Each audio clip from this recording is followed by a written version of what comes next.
Welcome to Sweet Life Beat Life. We hope this video helps. You start by parking and securing the car, safety first. With the ignition off, lift the wiper arm up until it's stable away from the glass so you can work. Check the blade attachment. VW Jetta commonly uses hook or pin connectors because removing the wrong part damages the spring. Once done, align the blade so you can see the release tab. You're about to disengage the old blade, and knowing the connector prevents bent arms and broken clips. You depress the release and slide the blade off. Do this smoothly to avoid jerking the arm. For a J-hook, rotate the blade 90 degrees and slide it through the hook slot. For a pin style, press the small clip and push the blade off the pin.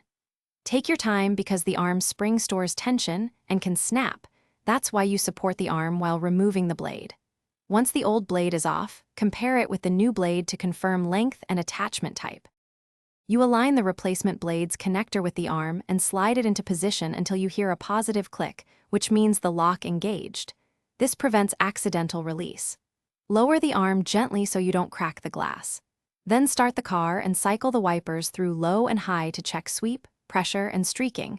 This confirms fit and spring tension. If you hear noise or see gaps, recheck seating and connector orientation. The fix is usually reseating the blade or swapping to the correct mounting adapter.